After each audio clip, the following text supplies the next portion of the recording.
तो प्रधानमंत्री नरेंद्र मोदी को आप ग्लासगो में सुन रहे थे, अब बोरिस जॉनसन बोलने जा रहे थे। बहरहाल खबरों में आगे बढ़ते हैं और अब आज की बड़ी खबर की बात करते हैं। बड़ी खबर आज की थी, दिन भर जेरे बहस रही कि ड्रग्स की लड़ाई, सोचिए जो ड्रग्स के साथ शुरू हुई लड़ाई, वो ड्रग्स की लड़ाई आखिर पत्नियों तक क्यों आ गई है। जो पहले समीर वानखेड़े और उनकी पत्नी और अब देवेंद्र फडणवीस और उनकी पत्नी तक आ गई। नवाब मलिक ने एक के बाद एक आरोप लगाए। अब उनके आरोप देवेंद्र फडणवीस जो महाराष्ट्र के पूर्व मुख्यमंत्री, उनकी पत्नी पर है। इससे पहले समीर वानखेड़े उनकी पत्नी पर थे, तब उनकी पत्नी निकलकर सामने आई थी। आइए आपको बताते हैं आज क्या संगीन आरोप नवाब मलिक ने लगाए। आखिर ये सफेद जहर की जो पूरी लड़ाई है, इसमें पत्नियां क्यों निशाने पर है। देखिए जरा क्या कह रहे हैं नवाब मलिक, और उस पर अपनी पत्नी को डिफेंड करते हुए क्या पलटवार किया है देवेंद्र फडणवीस ने। देखिए जरा, नवाब मलिक ने आज सुबह सुबह कहा कि ड्रग्स खेल का मास्टरमाइंड फडणवीस है। सीधे संगीन आरोप लगाए नवाब मलिक ने देवेंद्र फडणवीस पर। फडणवीस ने इसके जवाब में कहा कि नवाब मलिक के अंडरवर्ल्ड से संबंध है, यह बम मैं दिवाली के बाद फोड़ूंगा।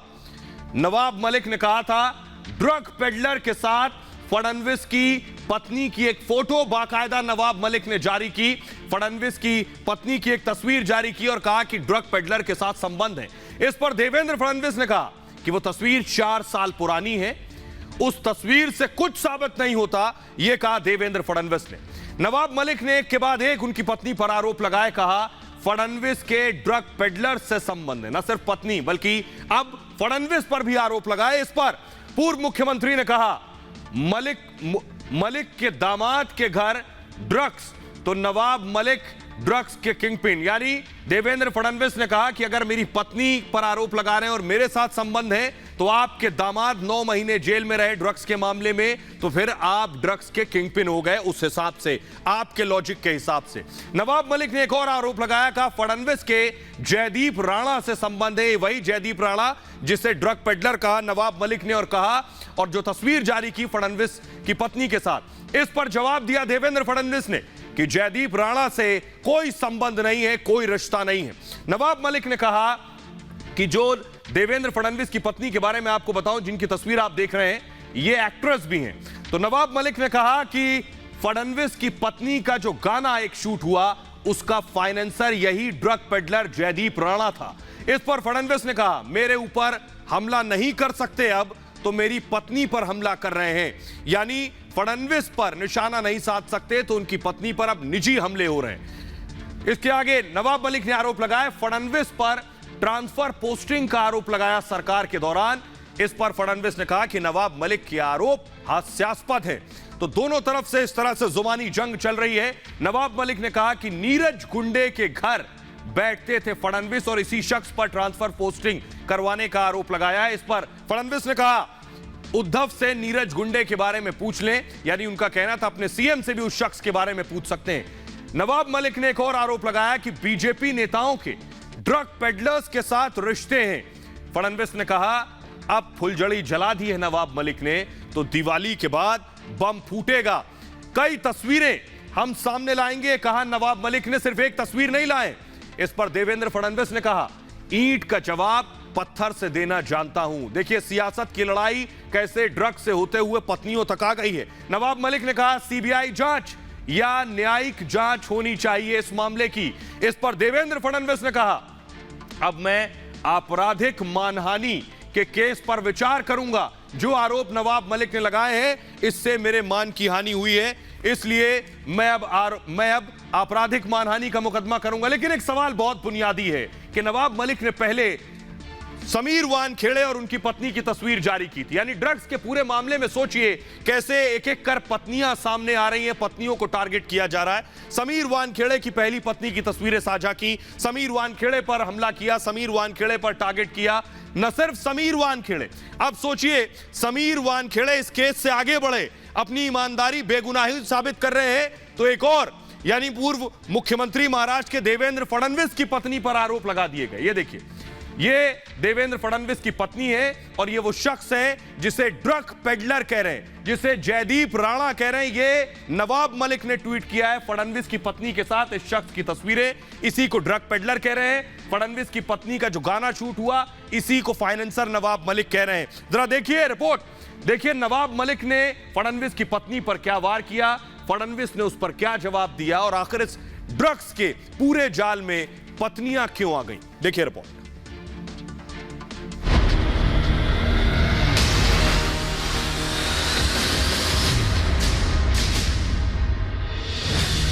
महाराष्ट्र में ड्रग्स की लड़ाई पर अब सियासी वार पलटवार तेज हो गया है और नए नए किरदार सामने आ रहे हैं। महाराष्ट्र के पूर्व मुख्यमंत्री देवेंद्र फडणवीस और उनकी पत्नी अमृता फडणवीस अब नवाब मलिक के निशाने पर हैं।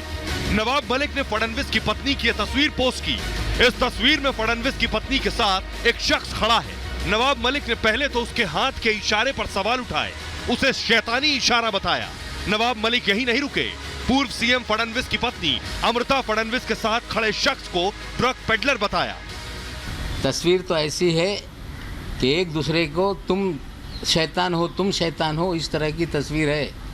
मैंने पूछा ये निशान क्या होता है, मेरे बच्चों ने कहा कि यू आर एविल। अब कौन शैतान है मुझे पता नहीं, लेकिन ये शैतान जो नशे का कारोबारी है, ड्रग पेडलर है। तो राष्ट्रवादी कांग्रेस के मंत्री नवाब मलिक, इनके साथ रहने वाले उनके जवाई, इनके घर में गांजा अगर या इनके पास गांजा अगर मिलता है, पूरी राष्ट्रवादी कांग्रेस पार्टी यही ड्रग्स की किंगपिन होनी चाहिए। लेकिन मैं ऐसी बातें करता नहीं हूं। वो हिंदी में कहते हैं खिसियानी बिल्ली खंबा नोचे, इस प्रकार की अवस्था नवाब मलिक की हुई है। देवेंद्र फडणवीस की पत्नी अमृता फडणवीस एक एक्ट्रेस और मॉडल भी हैं। तो नवाब मलिक ने आरोप लगाया कि फडणवीस की पत्नी की फिल्म में भी इसी ड्रग पेडलर ने पैसा लगाया। मलिक ने इस फिल्म का एक वीडियो भी जारी किया। गाना गाती हैं, अच्छी बात है। नदियों को लेकर गाना गाएं, अच्छी बात है। सोनू निगम जी के साथ अभिनय करें, अच्छी बात है। देवेंद्र जी अभिनेता बन जाएं, अच्छी बात है। ये कह देना कि हमसे कब मिले हम नहीं जानते, फिर बचाव करेंगे कि मुझे मालूम नहीं था ये कौन आदमी फाइनेंशियल हेड बन गया। लेकिन देवेंद्र जी के जयदीप राणा के रिश्ते बहुत घनिष्ठ थे। 4 साल बाद आज एनसीबी ने अरेस्ट किया। ये 4 साल पहले का फोटो है और इसके आधार पर वे संबंध जोड़ना चाहते। सबसे महत्व की बात यह है कि ये संपूर्ण रिवर मार्च के जो लोग हैं, इसमें जो प्रमुख है मिस्टर चौगुले, इन्होंने भी कल स्पष्ट किया है कि हमारी टीम के साथ ये आए हुए थे, इनका कोई संबंध नहीं है। फडणवीस की पत्नी ही नहीं, वैसे इससे पहले नवाब मलिक एनसीबी के जोनल डायरेक्टर समीर वानखेड़े की पहली पत्नी को ड्रग विवाद के बीच में ला चुके हैं। नवाब मलिक ने समीर वानखेड़े के निकाह के फोटोग्राफ भी सार्वजनिक किए थे। जो पहली शादी है उसका उल्लेख करना पड़ेगा।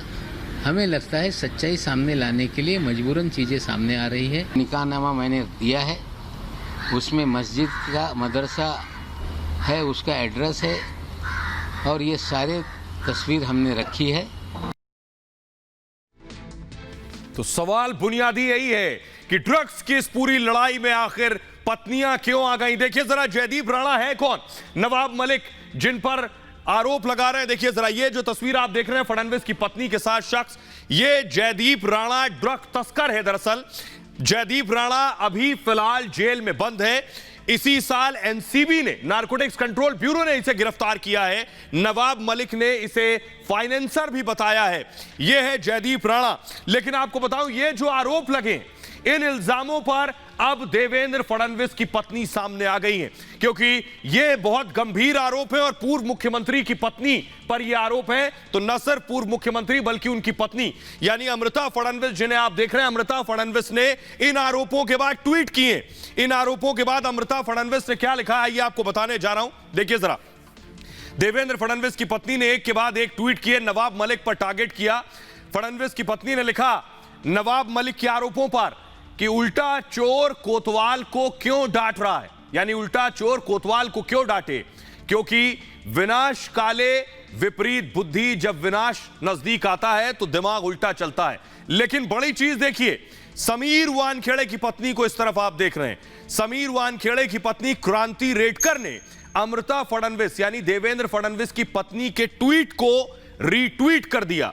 यानी समीर वानखेड़े की पत्नी इस लड़ाई में देवेंद्र फडणवीस की पत्नी और उनके साथ खड़ी हैं। इतना ही नहीं, फडणवीस ने जो बयान दिया, जो स्टेटमेंट दिया नवाब मलिक पर, उसको भी रीट्वीट कर दिया समीर वानखेड़े की पत्नी ने।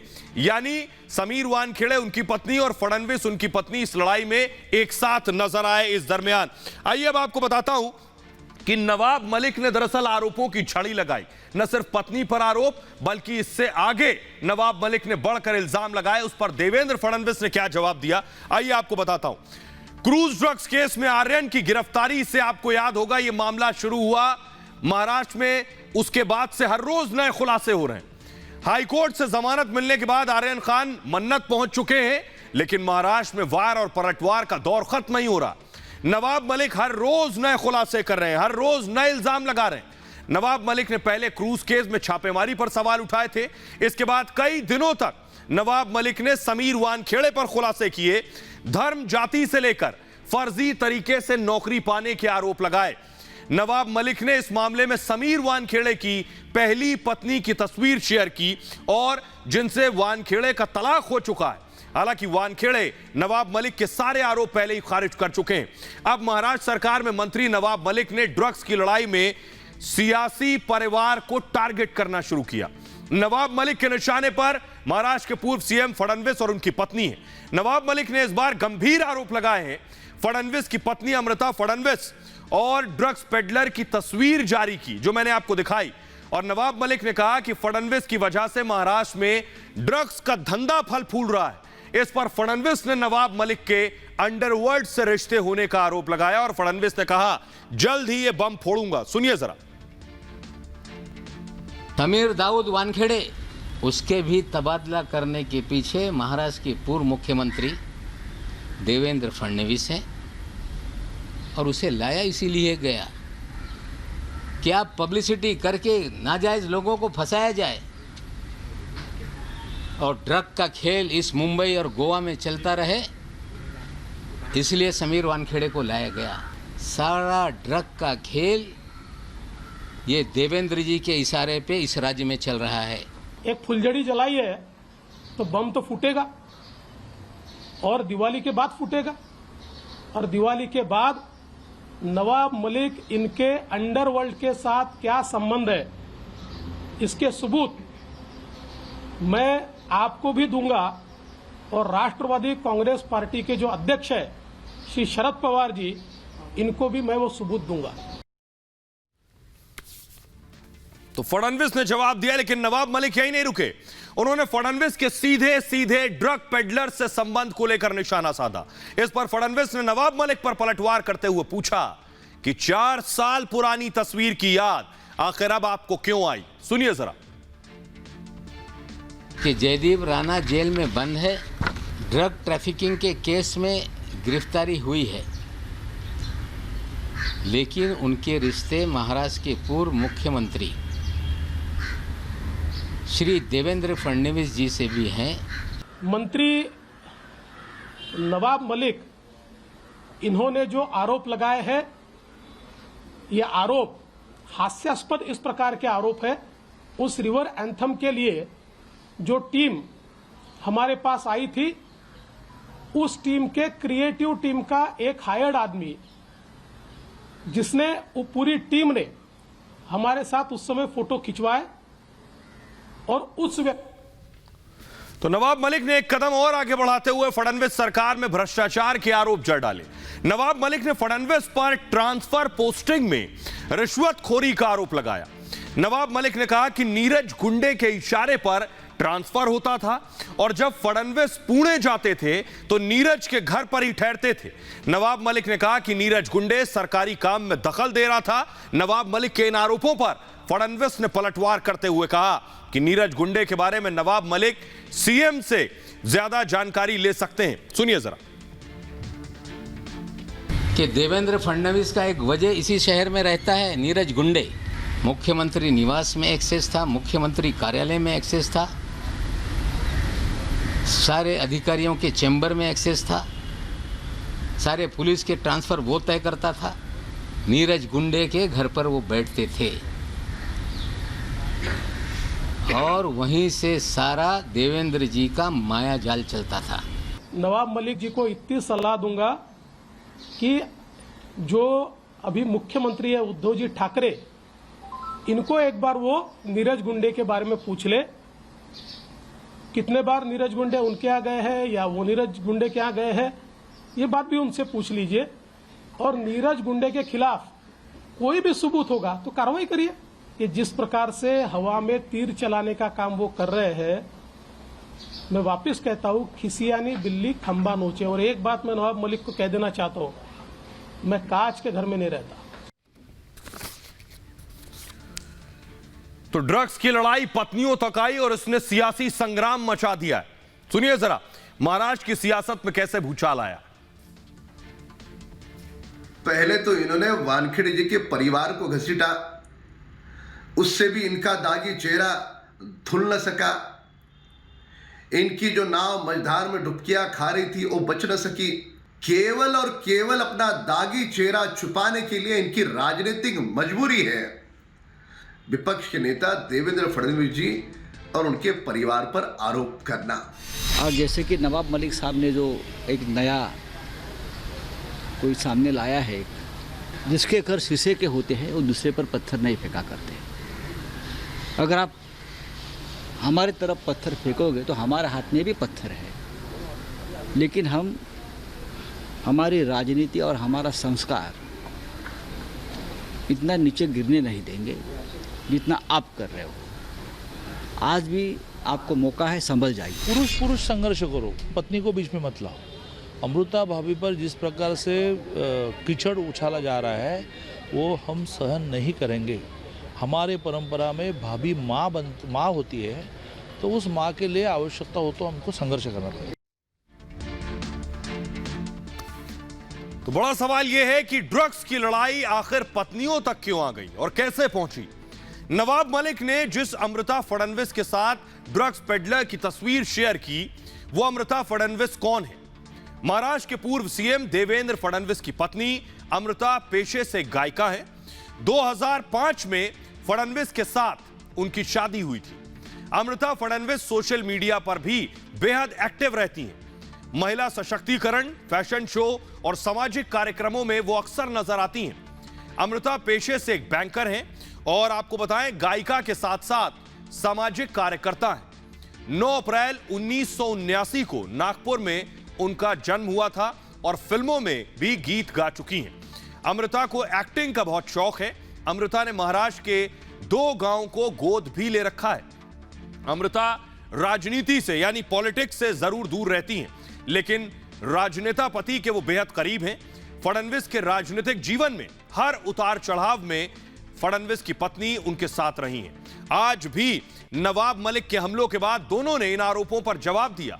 अमृता से पहले आपको बताऊं, समीर वानखेड़े की पत्नी भी इस ड्रग्स विवाद में आ गई थी। हालांकि उनका तलाक हो चुका है, इसके बावजूद उन्हें इस विवाद में घसीटा गया था। और इसके बाद वानखेड़े की दूसरी पत्नी क्रांति रेडकर लगातार अपने पति के साथ है। नवाब मलिक के आरोपों का हर दिन वो जवाब दे रही हैं। आपको बताऊं, क्रांति रेडकर एक मशहूर अभिनेत्री हैं। उन्होंने कई मराठी फिल्मों में काम किया है। क्रांति सुपरहिट फिल्म गंगा जल में भी नजर आ चुकी हैं। दरअसल क्रांति समीर वानखेड़े की ताकत है और उनके समर्थन से ही वो इस लड़ाई का सामना कर रही हैं। क्रांति अपने पति के समर्थन में मजबूती से खड़ी रहती हैं। ड्रग्स केस की जांच के दौरान क्रांति ने कई मुश्किल वक्त देखे हैं और अब क्रूज केस के बाद दोनों इस स्थिति का मजबूती से सामना कर रहे हैं। तो समीर वानखेड़े की पत्नी भी उनके साथ खड़ी है, लेकिन समीर वानखेड़े इस धर्म युद्ध की लड़ाई में आज दिल्ली में थे। आपको बताऊं, समीर वानखेड़े धर्म के नाम पर जो महाभारत उनके साथ हुई है, अब खुद की बेगुनाही साबित करने की तैयारी में समीर वानखेड़े दरअसल नवाब मलिक के उन आरोपों का जवाब देने की तैयारी में है जो नवाब मलिक ने लगाए थे। आपको बताते हैं नवाब मलिक ने क्या आरोप लगाए थे समीर वानखेड़े पर और समीर वानखेड़े का क्या प्लान है उस पर नवाब मलिक को जवाब देने का। समीर वानखेड़े मुसलमान हैं, ये कहा था नवाब मलिक ने, जबकि समीर वानखेड़े ने कहा था मैं जन्म से, मैं पैदाइशी हिंदू। नवाब मलिक ने आरोप लगाए थे, इसको मूव करेंगे आगे। जन्म प्रमाण पत्र में पिता का नाम दाऊद है। इस पर समीर वानखेड़े अनुसूचित जाति आयोग में समीर वानखेड़े ने शिकायत दर्ज करा दी है। पहली शादी का निकाहनामा जारी किया था, निजी हमले हो रहे हैं तो कानूनी कार्रवाई करेंगे, ये कहा था समीर वानखेड़े ने। आईआरएस बनने के लिए कागजात से छेड़छाड़ की। समीर वानखेड़े ने अनुसूचित जाति आयोग को जाति और जन्म का प्रमाण पत्र सौंप दिया है। वानखेड़े ने योग्य अनुसूचित जाति की नौकरी छीनी है, यानी एससी कोटे की नौकरी छीनी, नवाब मलिक ने आरोप लगाया। समीर वानखेड़े खुद अनुसूचित जाति आयोग पहुंचे, उसके दफ्तर उपाध्यक्ष से मुलाकात कर चुके हैं समीर वानखेड़े, और वानखेड़े चाहते हैं कि इन पूरे आरोपों से वो बेगुनाह होकर बाहर निकले। आइए आपको तस्वीर दिखाने जा रहे हैं। समीर वानखेड़े आज दिल्ली में थे। वानखेड़े दरअसल खुद पर लगाए जा रहे आरोपों का जवाब देने के लिए दिल्ली आए थे। तस्वीर में आपको दिखा रहा हूं समीर वानखेड़े को, आप देख रहे हैं। आज समीर वानखेड़े अनुसूचित जाति आयोग के दफ्तर में पहुंचे थे। आइए तस्वीर में आपको दिखाता हूं। तस्वीर जो आपको दिखाने जा रहा हूं, देखिए जरा, ये वो तस्वीर है जो मैं आपको दिखा रहा हूं। जरा तस्वीर दिखाऊंगा जल्दी से। ये तस्वीर आप देख रहे हैं, समीर वानखेड़े दिल्ली में थे और दिल्ली पहुंचकर समीर वानखेड़े दरअसल दस्तावेजों के साथ पहुंचे थे। आइए आपको बताते हैं समीर वानखेड़े किन डॉक्यूमेंट्स के साथ आए थे। देखिए जरा, समीर वानखेड़े आज पहुंचे थे दस्तावेज लेकर। कौन कौन से दस्तावेज समीर वानखेड़े के हाथ में थे, आइए मैं आपको बताने जा रहा हूं। देखिए जरा, समीर वानखेड़े दिल्ली पहुंचे, उनके पास जाति प्रमाण पत्र था। जी हां, अपना कास्ट सर्टिफिकेट लेकर आए थे। अपने बच्चे का जन्म प्रमाण पत्र भी समीर वानखेड़े लेकर आए थे, जो आयोग में सौंपा है। जो उनके तलाक के कागजात वो लेकर आए थे समीर वानखेड़े, क्योंकि उनकी पहली पत्नी की शादी की तस्वीर और निकाहनामा जारी किया गया था। दूसरी शादी के डॉक्यूमेंट्स भी लेकर समीर वानखेड़े दिल्ली आए थे। आयोग यानी अनुसूचित जाति आयोग अब इसकी जांच करेगा। जो दस्तावेज समीर वानखेड़े ने दिए हैं, उसके बाद बाकायदा रिपोर्ट पेश की जाएगी, और रिपोर्ट पेश करने के बाद मुख्य सचिव से बाकायदा इसकी जानकारी मांगी गई है, महाराष्ट्र के मुख्य सचिव से, और जानकारी के बाद आगे की कार्रवाई की जाएगी। तो समीर वानखेड़े तय कर चुके हैं कि नवाब मलिक पर केस मुमकिन है। अगर समीर वानखेड़े बेगुनाह होते हैं तो वो इस तैयारी में है, यानी इसका जवाब देने की तैयारी समीर वानखेड़े कर चुके हैं। लेकिन दिल्ली पहुंचे समीर वानखेड़े ने क्या कहा है, ये जरा सुनिए आप।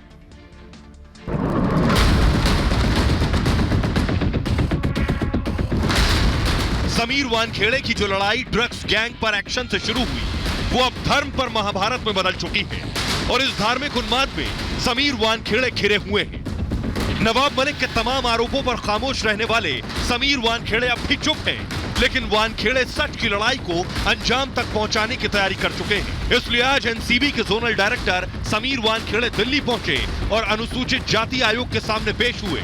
समीर वानखेड़े ने एससी आयोग के अध्यक्ष विजय सापला से मुलाकात की और आरोप लगाया कि उनके खिलाफ साजिश हो रही है, और इस वजह से वो एससी आयोग से समर्थन मांगने आए हैं। समीर वानखेड़े ने इस दौरान अपने तमाम जरूरी दस्तावेज आयोग को सौंपे। एक बात कहनी है कि जो कोई भी ऑनरेबल हमारे जो कमीशन है, एससी कमीशन है, जो कोई भी डॉक्यूमेंट्स उन्होंने मांगा है, जो कोई भी तथ्य मांगा है, तो उनके सामने प्रस्तुत किया गया है अभी। और जो मेरी शिकायत है, जो मेरी कंप्लेंट है, उसकी वेरिफिकेशन भी होगी, और जल्द आपको ऑनरेबल चेयरपर्सन सर उसका जवाब। अब एससी आयोग समीर वानखेड़े के दिए दस्तावेजों की जांच करेगा, जिसके बाद अगर दस्तावेज सही पाए गए तो नवाब मलिक के खिलाफ भी कार्रवाई हो सकती है। फिलहाल एससी आयोग महाराष्ट्र के चीफ सेक्रेटरी से इस बारे में रिपोर्ट मांगेगा। फाइनल रिपोर्ट आने के बाद आगे की कार्रवाई होगी। पहले का सर्टिफिकेट भी था जो उनके पिताजी के बेस पे भी बना था, और बाद में उनका अपना सर्टिफिकेट बाद में नौकरी लगने के बाद जो देते हैं वो भी दिया है।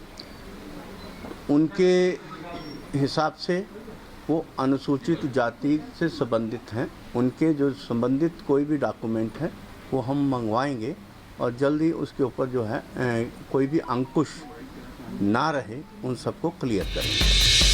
फिलहाल नवाब मलिक के आरोपों के जवाब में जिस तरह से समीर वानखेड़े खुद ही अपने दस्तावेजों की जांच के लिए अनुसूचित जाति आयोग पहुंचे और समर्थन मांग रहे हैं, उससे साफ है कि नवाब के आरोपों में कितना सच है। ऐसे में तलवार समीर वानखेड़े की नौकरी और उनकी वर्दी पर नहीं बल्कि खुद नवाब मलिक पर है।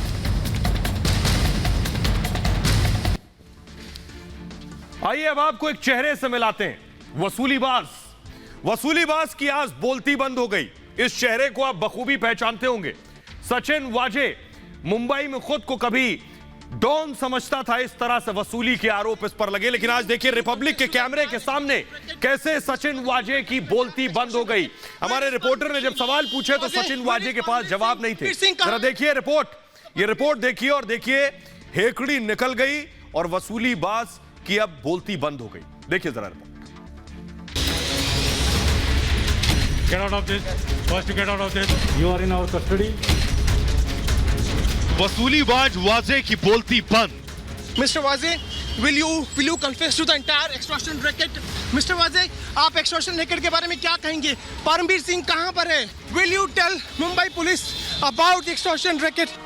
सचिन वाजे जो कल तक सत्ता के नशे में चूर था, जो कल तक वर्दी का रौब दिखाता था, जो खुद को मुंबई का डॉन समझता था।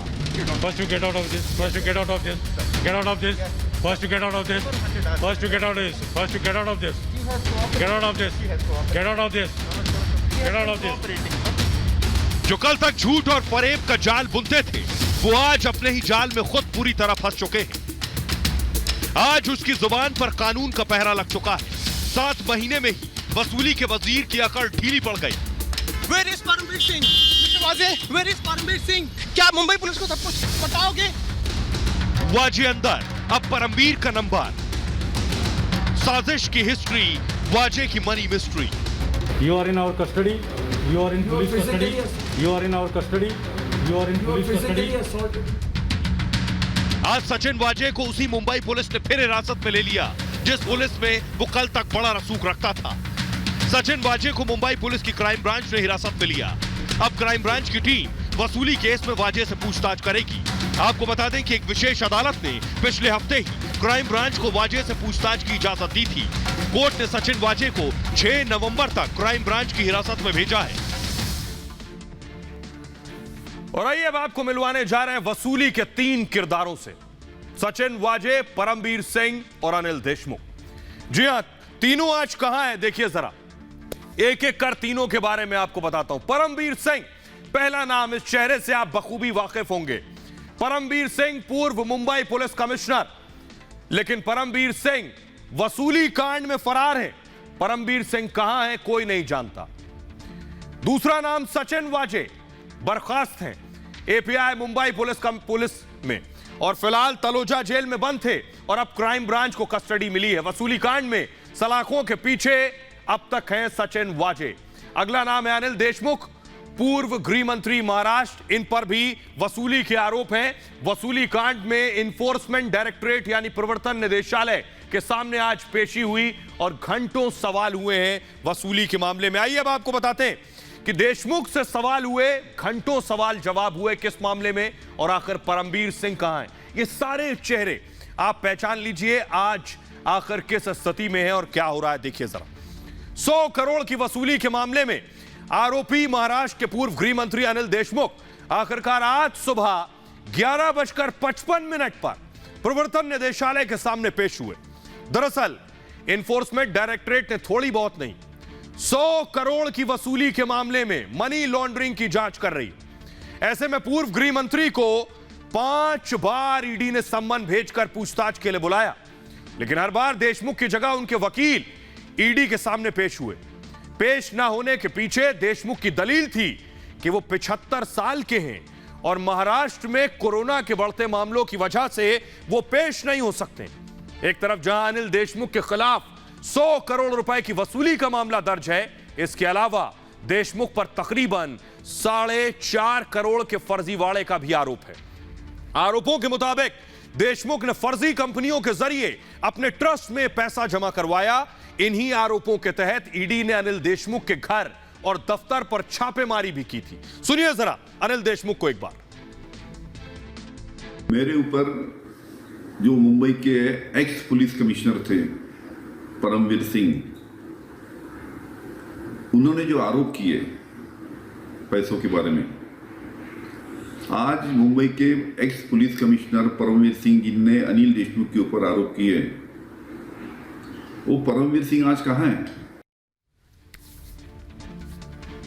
जहां एक तरफ देशमुख आज ईडी के दफ्तर पहुंचे तो वहीं देशमुख पर वसूली का आरोप लगाने वाले मुंबई पुलिस के पूर्व कमिश्नर परमवीर सिंह महीनों से फरार है। परमवीर सिंह ने इसी साल मार्च में महाराष्ट्र के मुख्यमंत्री को पत्र लिखकर तत्कालीन गृह मंत्री अनिल देशमुख पर भ्रष्टाचार और वसूली के गंभीर आरोप लगाए थे। इसके बाद राज्य सरकार ने जांच के लिए चांदीवाल आयोग का गठन किया। हालांकि कई बार समन जारी किए जाने के बावजूद परमवीर सिंह आयोग के सामने पेश नहीं हुए, जिसके बाद चांदीवाल आयोग ने जमानती वारंट जारी किया, लेकिन इस जमानती वारंट पर अमल नहीं हो सका क्योंकि पूर्व कमिश्नर कई महीनों से फरार है, भाग खड़े हुए हैं। जिसके बाद 28 अक्टूबर को क्राइम ब्रांच ने किला कोर्ट में आवेदन किया, पूर्व पुलिस कमिश्नर परमवीर के खिलाफ गैर जमानती वारंट जारी करने की मांग की, जिसके बाद परमवीर सिंह के खिलाफ कोर्ट ने गैर जमानती वारंट जारी कर दिया है।